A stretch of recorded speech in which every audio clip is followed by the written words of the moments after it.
Good morning, everybody, and welcome to the 7-day challenge, day 2. I'm so excited that you're back, and we're going to dive straight in to today's challenge, which is all going to be about nurturing emotional intimacy. Emotional intimacy is such a vital part of creating that deep and fulfilling connection with your partner. It allows you to truly understand and support and cherish one another. And this is why I felt that we would do this on day 2, because without emotional intimacy, your relationship will feel very unfulfilling. So let's get cracking and work on how you can increase that emotional intimacy. Let me start.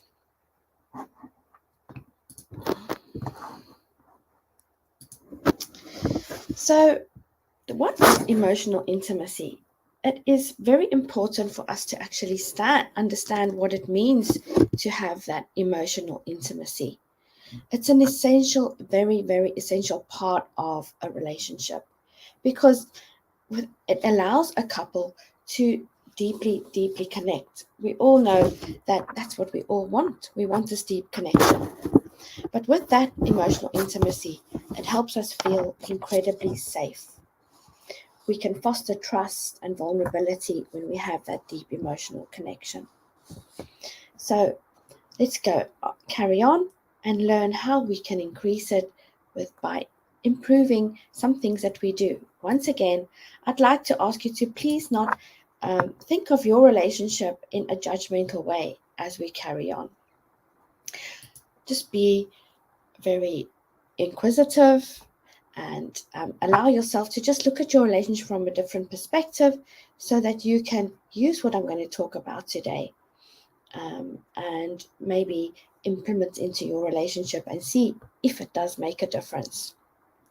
So, emotional intimacy helps us understand ourselves and our partners so much better. The importance, however, is that we need to have the self awareness present.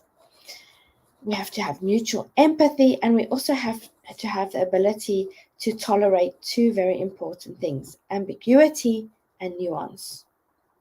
Now, what is ambiguity and nuance? It's the ability to actually feel comfortable with uncertainty in your relationship and to understand that all relationships are complex. There's no relationship that is perfect. It is about how you are able to solve problems, solve a situation, and bounce back from something that made your relationship feel a little bit rocky. In a relationship, this can mean that we have to accept that, right? We're going to have some disagreements and conflicts and misunderstanding, but we are both very willing to actually work through them and find a way through them and learn from them.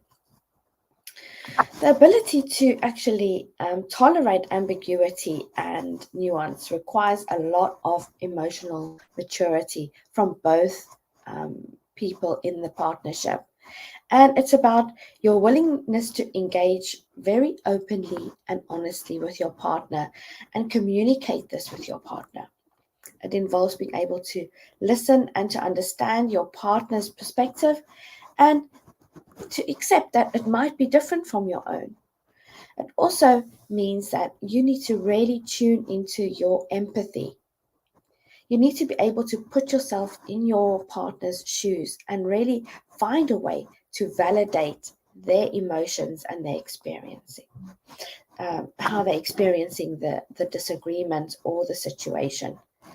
Tolerating ambiguity and nuance is such an essential part of creating emotional intimacy. And also being able to tolerate this is a crucial part of being able to accept that your relationship is strong and resilient. So that when things get tough, and sometimes they do, because all relationships are a, a journey that we have to ride together, that you are not going to give up and fling around words like divorce and separation and I'm going to leave you.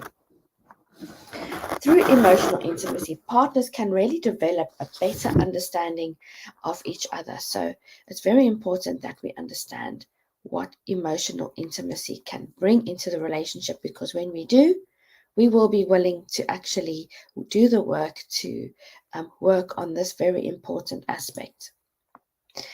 So today, we're also going to talk about quality time and shared experiences, and expressing love and appreciation, and also understanding how important emotional support is in your relationship. So, cultivating emotional intimacy is literally, if you think of cultivating, the word cultivating, that is nurturing, that is really taking care of. And we have to really take on the responsibility of cultivating emotional intimacy. And how do we do that? The first thing is we need to actually be emotionally available. We need to make ourselves and show up as someone that is emotionally available in this relationship, whether it's by being vulnerable yourself or by allowing your partner to be vulnerable. Creating that safe space, which is essential for your partner to feel that trust and that friendship part of your relationship, which is so important. Showing empathy is very crucial in a relationship. Some people don't understand empathy and they find it as a sign of weakness, but a lot of men, for instance, will go into fix it mode instead of being empathetic. And I strongly recommend that you really try and tune into your empathetic side when your partner is going through a difficult time, or if you feel that your relationship is lacking in this emotional intimacy. And ask your partner, what is it that is not being fulfilled? What of their needs are not being addressed? And then validation and trust is such a fundamental part of emotional intimacy. And that means that your partner needs to know that it's okay for them to feel.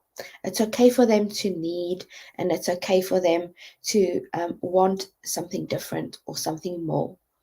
And to validate that for them so that they can feel that you are there, you are on their side, and together you are cultivating this beautiful, intimate bond that we all strive for in our relationships together. The next thing that we need to work on to increase our emotional intimacy is obviously how we connect through quality time and shared experiences. Now, quality time looks different for everybody, and it's about understanding what your partner's love language is really, so that you can understand what you need to do and how your partner needs to be loved, so that you can, love them in the way that makes sense to them. And it also helps your partner feel that you understand them, you get them, I get you.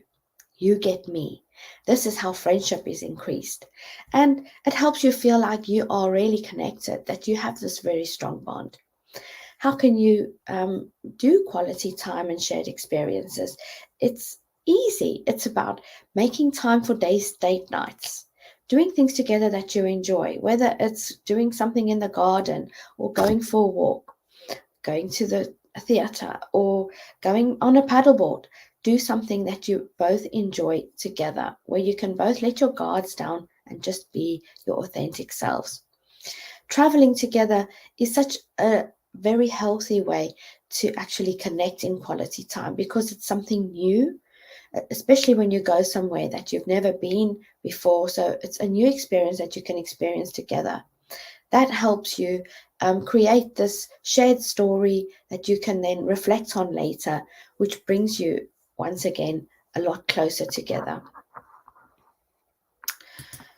The next one is expressing love and appreciation, which is, ask yourself, how do you express your love and appreciation to your partner on a regular basis?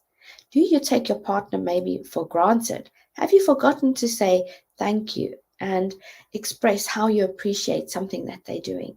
We all need that verbal affirmation, which is one of the love language, really. It's so important that we hear that we are appreciated, that we hear that our partner likes us, that we hear that we are loved.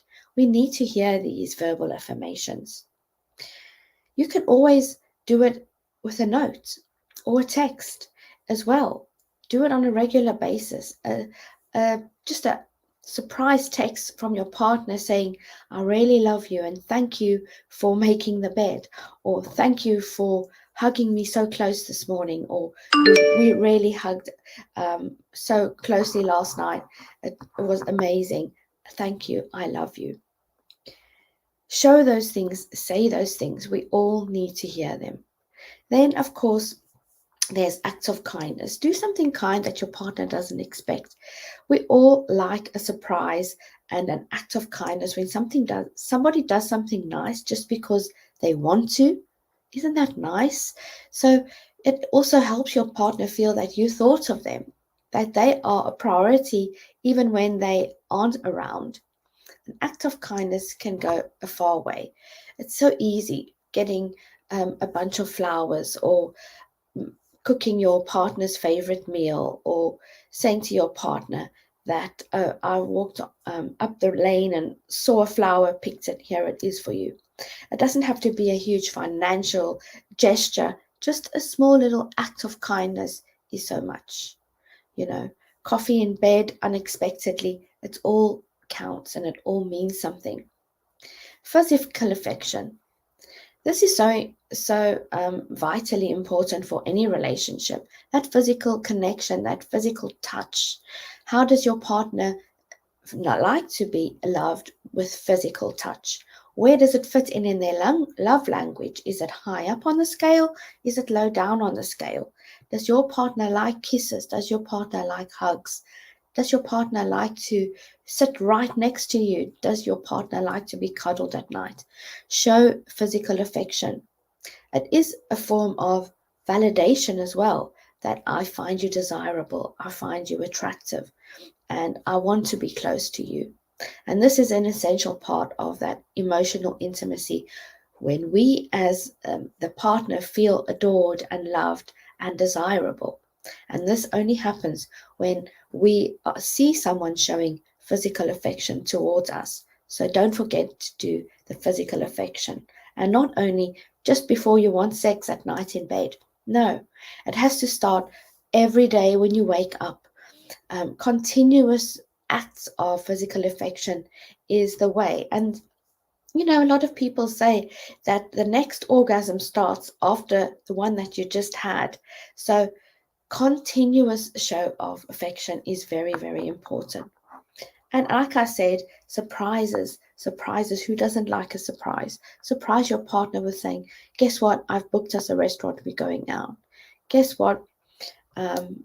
I bought us tickets for the theatre or the cinema. Or look here, I saw this in a shop and got it for you. It doesn't always have to be linked to a gift, but be creative and show up as someone that is thinking a little bit out of the box, because who doesn't like a surprise? Emotional support. Emotional support is basically refers to providing love and care and support to your partner during difficult times. Are you going to show up when you need it? It helps you to understand that it's very important when your partner needs emotional support, that you are able to recognize it, number one, even if it's not verbalized, and to show up as someone that, I'm here, I see you, I know that you need me now, and I want to help you. What can I do to help you? It helps build that trust and safety and intimacy between partners. Emotional support is very important to build that ambiguity and nuance, because it helps you navigate through those challenges and improve that relationship resilience, so that, yes, we're having a bad day, but tomorrow it's going to be good. And to not get stuck in that bad day, and think that, oh, this is the end of our relationship. To realize that, right, we need to address some things. We've forgotten to communicate our feelings properly. Let's resolve it. Let's put it all out there on the table and move on. It helps you build a secure attachment and step away from those anxious attachment styles. You know, we all want to feel secure in a relationship. And when we feel emotionally supported and your partner feels emotionally supported, it helps you feel secure. So couples feel confident when they can rely on each other.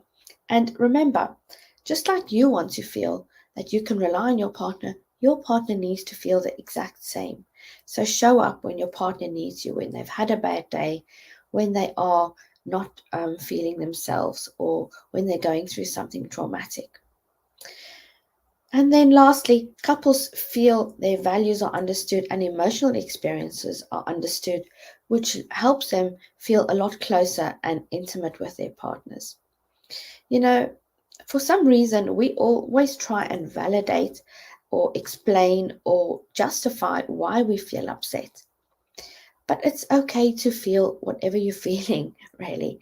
And it helps when your partner says that to you, to say, look, it's okay if you're having a bad day. It's okay if you're annoyed at me. I understand why you're annoyed at me. It helps your partner feel that you get them, that you understand them, and that when you offer that validation, it makes them feel safe to be able to be really true and honest about who they are, what their needs are, what their desires are, which really strengthens that connection as a couple in your relationship. I'd like to leave you with this quote. When partners are comfortable with uncertainty and complexity, they can better navigate difficult times and work through challenges together.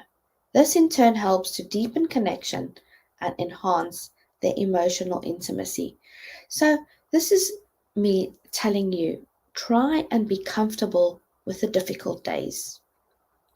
Ease into it. Be gentle with yourself. Be gentle with your partner. And remember, tomorrow is a better day. Tomorrow will be better if you're willing to show up and be emotionally there, be emotionally available, and if you're willing to really cultivate that connection of emotional intimacy. Please don't forget to subscribe to the 7-day challenge. As I said, today is day 2, tomorrow is day 3, and we're going to have a lovely discussion tomorrow about reigniting passion and romance. And who doesn't enjoy some passion and romance? Of course you do. So come and listen. I can't wait to share some valuable tips with you about that. Don't forget to subscribe. I'll see you tomorrow.